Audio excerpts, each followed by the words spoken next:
Welcome students, आप सबका स्वागत है आपके चैनल पे जिसका नाम है एजुकेशन पॉइंट।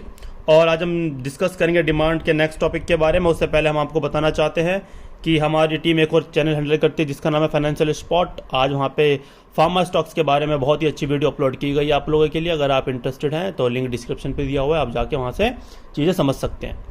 तो आइए हम डिस्कस करते हैं टॉपिक के बारे में। जो हमारा टॉपिक है, टॉपिक का नाम है why demand curve slopes from left to the right, reason behind law of demand, why is there inverse relationship between price and demand, why does demand का slopes downward। ये बेसिकली एक ही topic है, एक ही question है, वो 4 तरीके से exam में कई बार पूछा जा सकता है। क्वेश्चन का मतलब ये है कि अगर प्राइस बढ़ने पे क्वांटिटी डिमांड कम होती है, उसके पीछे का रीजन क्या है। इसलिए बोला गया है कि लॉ ऑफ डिमांड के पीछे का क्या रीजन है, आपका डिमांड कर्व लेफ्ट से राइट क्यों जाता है, आपका प्राइस और डिमांड में इनवर्स रिलेशन क्यों होता है, और आपका जो डिमांड कर्व है वो स्लोप डाउनवर्ड्स क्यों होता है, उसका रीजन क्या है। और ये टॉपिक इतना ज़्यादा इंपॉर्टेंट है, मैं आपको बता नहीं सकता। तो इसका एक एक कंसेप्ट को आप ध्यान से सुने, अच्छे से समझें। अगर आपको समझ में ना आए तो वीडियो बार बार देखें, तब भी समझ में ना आए तो आप हमें कमेंट करके बताइए, हम आपको दोबारा समझाने की कोशिश करेंगे। तो जो सबसे पहला पॉइंट आता है, that is law of diminishing marginal utility. ये होता क्या है, उससे पहले मैं इसको समझाना चाहूंगा कि यूटिलिटी का बेसिकली मतलब होता है आपका सेटिस्फैक्शन लेवल। क्या होता है बच्चों? सेटिस्फैक्शन। मार्जिनल, देखो मार्जिनल एक ऐसा वर्ड है जो आपको पूरी इकोनॉमिक्स में आने वाले क्लासेस में सुनने को मिलेगा। मार्जिनल, इसका मतलब होता है चेंज। क्या मतलब होता है बच्चों? चेंज। और डिमिनिशिंग का मतलब होता है आपको पता है, एज नेम सजेस्ट डिक्रीज। भाई इकोनॉमिक्स में 2-3 शब्द हैं जो बार बार रिपीट होते रहते हैं, जैसे कि डिमिनिशिंग, कांस्टेंट, इंक्रीजिंग, मार्जिनल, ये सारे वर्ड्स आपको सुनने को मिलेंगे। तो utility satisfaction, marginal change, diminishing decrease. I mean satisfaction में जो चेंज आ रहा है वो डिक्रीज हो रहा है, जो चेंज आ रहा है वो डिक्रीज हो रहा है। अब बात करते हैं मार्जिनल यूटिलिटी की।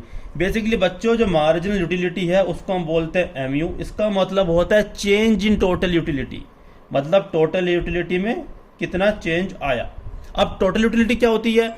जब कोई कंज्यूमर किसी भी कमोडिटी को कंज्यूम करता है, जो उसकी सेटिस्फैक्शन लेवल का सम होता है, उसको बोलते हैं टोटल यूटिलिटी। और जब कंज्यूमर किसी भी कमोडिटी की एक यूनिट को एक्स्ट्रा कंज्यूम करता है, जो उसकी टोटल यूटिलिटी में चेंज आता है, उसको बोलते हैं मार्जिनल यूटिलिटी। अब समझते हैं ऐसे। से फॉर एग्जांपल एक कमोडिटी है एक्स, उसकी यूनिट्स, उसका मार्जिनल यूटिलिटी। उसकी कंज्यूमर अगर एक यूनिट कंज्यूम करता है तो उसको 6 क्या मिलती है? सेटिस्फैक्शन। ये मार्जिन मतलब होता है चेंज इन टोटल यूटिलिटी। इसको हम बात कर रहे हैं यूटिल्स में। किसमें बात कर रहे हैं? यूटिल्स।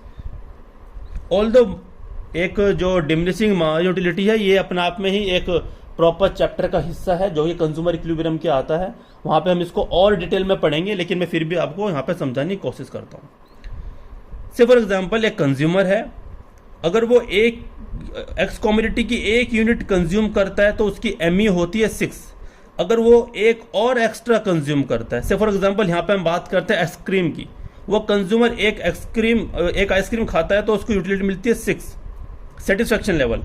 जब वो एक आइसक्रीम और खाता है, 2 होता है यहाँ पे वो 2 नहीं खा रहा है, यहाँ पे वो खा रहा है एक और एक्स्ट्रा, दैट इज 1 + 1। एक यहाँ पे ऑलरेडी कंज्यूम कर चुका है। तो सेटिस्फैक्शन जो उसको पहली आइसक्रीम पे मिली थी, वो सेटिस्फैक्शन उसको दूसरी आइसक्रीम पे नहीं मिलेगी। तो यहाँ पे कितना हो जाएगा? 4। अगर वो एक आइसक्रीम और खा रहा है तो ये हो जाएगा 2। इसका मतलब ये हो रहा है, जब वो आइसक्रीम की यूनिट्स को बढ़ा रहा है तो उसकी जो यूटिलिटी है, जो सेटिस्फैक्शन है, वो कम हो रही है। इसका मतलब जो यूनिट्स किसी भी कमोडिटी की यूनिट्स और उसकी एमयू में कैसा रिलेशन है? इनवर्स रिलेशन है। अगर इसकी कंजम्पशन बढ़ रहा है तो एमयू क्या हो रही है? फॉल हो रही है। क्या हो रही है? फॉल हो रही है। ये बात आपको ध्यान रखना है। अब हम बात करते हैं law of diminishing margin utility की। ये लॉ ये कहता है, जब कोई कंज्यूमर किसी भी कमोडिटी की यूनिट्स को कंटिन्यूअसली कंज्यूम करता जाएगा तो उसकी MU, that is margin utility, क्या होती है? डिक्लाइन होती है। अगर मैं इसकी डेफिनेशन की बात करूं तो law of diminishing marginal utility states that marginal utility of a commodity declines when a consumer consume more of the same commodity. जब वो उसकी कमोडिटी को और यूनिट उसकी कंज्यूम करेगा तो वो क्या हो जाती है, डिक्लाइन हो जाती है।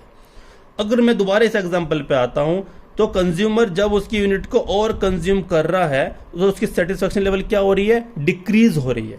तो ऑब्वियस सी बात है, तो कंज्यूमर इस यूनिट्स को, इस कमोडिटी की यूनिट को ज्यादा प्राइस पे नहीं खरीदेगा, क्योंकि उसको पता है कि उसको उतनी सेटिस्फेक्शन नहीं मिलेगी। तो वो कब खरीदेगा, जब उसकी प्राइस क्या हो जाएगी, कम हो जाएगी। क्या हो जाएगी, प्राइस कम हो जाएगी।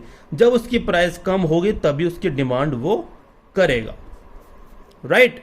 तो प्राइस और डिमांड में कैसा रिलेशन हुआ, इनवर्स रिलेशन हुआ। इसीलिए डिमांड कर्व क्या होता है, स्लोपिंग डाउनवर्ड्स होता है। Due to what, due to law of diminishing marginal utility.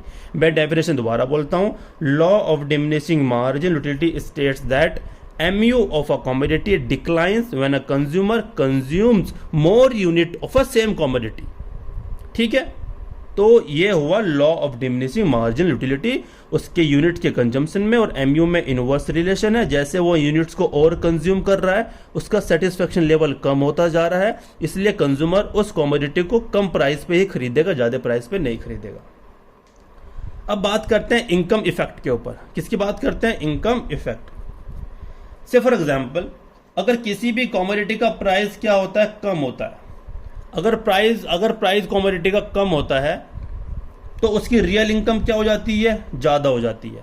अब समझते हैं कि रियल इनकम क्या होती है। अगर मैं ये एक एग्जांपल कोट करूं, फॉर एग्जांपल एक कंज्यूमर है जिसकी इनकम है 50,000, वो 50,000 में से वो 25,000 रुपए खर्च करता है हाउस होल्ड गुड्स पे। किस पे करता है, हाउस होल्ड गुड्स पे। अब हाउस होल्ड गुड्स की जो प्राइस क्या हो गया, कम हो गया, इनका प्राइस कम हो गया। अगर मैं बोलूँ कि 25,000 रुपये से फॉर एग्जांपल 100 यूनिट्स खरीदता है, अब इनका प्राइस कम हो गया, वही 100 यूनिट्स ये कितने में खरीद पा रहा है, 20,000 रुपये में। और कितने बचे, 5,000 रुपये।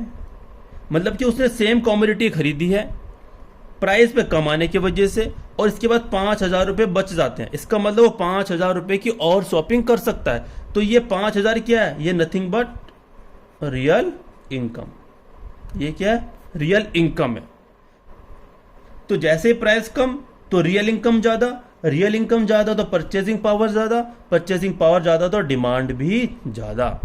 तो प्राइस कम हुआ और आपकी डिमांड क्या हुई, ज्यादा हुई। प्राइस कम होने पे नेगेटिव रिलेशन, डिमांड कर्व क्या बनेगा आपका, स्लोपिंग डाउनवर्ड्स बनेगा। क्लियर। अगला आता है सब्स्टिट्यूशन इफेक्ट, बहुत इंपॉर्टेंट है, ये भी समझते हैं। से फॉर एग्जाम्पल आपके पास दो सब्स्टिट्यूट गुड्स है। अगर मैं बात करूं टी की और मैं बात करूं कॉफी की, अगर प्राइस अगर टी का कम हो जाता है, से फॉर एग्जाम्पल ये भी 100 रुपीज की थी, ये भी 100 रुपीज की थी, अब टी हो गया 100 से 50, टी का प्राइस क्योंकि कम हो गया है, तो कंपैरेटिवली कॉफी क्या होगी आपकी, कॉस्टलियर हो गई टी के कंपैरिजन में। अब जो कंज्यूमर्स टी कंज्यूम कर रहे थे वो तो कंज्यूम करेंगे। अब जो कॉफी कंज्यूम कर रहे थे वो भी किस पे शिफ्ट हो जाएंगे, टी पे शिफ्ट हो जाएंगे। तो जैसे प्राइस टी का कम हुआ, डिमांड क्या हो गई, ज्यादा हो गई, इनवर्स रिलेशन हो गया। इसलिए डिमांड कर्व क्या होता है आपका, स्लोपिंग डाउनवर्ड्स होता है। अब बात करते हैं नेक्स्ट पॉइंट के बारे में, जो कि है नंबर ऑफ कंज्यूमर्स। जैसे कि एक कमोडिटी है जिसका प्राइस क्या होता है, फॉल। आपको सारे पॉइंट्स ऐसे एक्सप्लेन कर रहे हैं कि उसका प्राइस क्या हो रहा है, फॉल हो रहा है।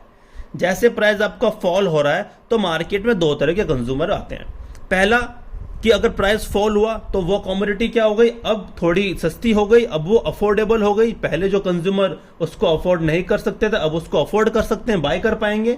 तो जिसके वजह से मार्केट में कुछ नए कंज्यूमर्स आएंगे। तो new buyers enter the market, कुछ बायर जो नए हैं वो मार्केट में आएंगे। और दूसरा, जो ऑलरेडी एग्जिस्टिंग बायर्स हैं, जो ओल्ड कंज्यूमर्स हैं, वो उस कमोडिटी को और खरीदेंगे। तो प्राइस कम तो डिमांड ज्यादा कर रहे हैं नए बायर्स भी, और ओल्ड कंज्यूमर्स तो और ज्यादा कर रहे हैं। तो प्राइस कम, डिमांड ज्यादा, नेगेटिव रिलेशन। नेक्स्ट आता है आपका different uses of a commodity. से फॉर एग्जांपल मैंने यहाँ पे एग्जांपल लिया है मिल्क। मिल्क को आप बहुत तरह से यूज कर सकते हैं, जैसे कि पीने के लिए, चाय बनाने के लिए, पनीर बनाने के लिए और स्वीट्स के लिए। अगर पनीर का अगर मिल्क का प्राइस क्या होता है, ज्यादा हो जाता है। अगर मिल्क का प्राइस ज्यादा होता है तो आप इसके जो डिफरेंट यूजेस ऑफ कमोडिटी कम कर देंगे। आप स्वीट तो घर पे नहीं बनाएंगे, आप पनीर पे घर पे नहीं बनाएंगे। आप उसके जो number of consume different uses of commodity है वो कम हो जाएगा। तो प्राइस ज़्यादा हो रही है तो डिमांड क्या हो रही है, कम हो रही है। तो इनवर्स रिलेशन हुआ, इनवर्स रिलेशन हुआ तो डिमांड कर्व क्या हुआ, स्लोपिंग डाउनवर्ड्स हुआ। तो बेसिकली ये मैंने आपको बहुत अच्छे से समझाया, आप किसी बुक्स में पढ़ सकते हैं, कंसेप्ट ये लिखा होगा, मेरा समझाने का तरीका आई होप आपको समझ में आया होगा। तो ये था हमारा टॉपिक, डिमांड का स्लोपिंग डाउनवर्ड्स क्यों होता है। अगर आपको लगता है कि पांचों पॉइंट्स में आपको कोई समझ में नहीं आया, आप हमें कमेंट करके बता सकते हैं, हम आपको, हमारी टीम या मैं आपको दोबारा समझाने की कोशिश करूंगा। और ये टॉपिक वेरी वेरी इंपॉर्टेंट है, वेरी वेरी इंपॉर्टेंट है, इसके एक एक कंसेप्ट को समझना बहुत जरूरी है। और हमारे चैनल का मोटिव है कि आप किसी भी आंसर को रटने की रिक्वायरमेंट नहीं है, आप उसको समझिए और अपनी लैंग्वेज में लिखिए। ये क्लास लेने के बाद आप ये टॉपिक किसी भी बुक से पढ़ेंगे तो आपको पूरी चीज़ अच्छे से क्लियर हो जाएगी। ठीक है, तो आज के लिए इतना ही। बने रहिए चैनल के साथ और हमें फॉलो करिए इंस्टाग्राम पे और ऐसे पढ़ते रहिए। धन्यवाद स्टूडेंट्स।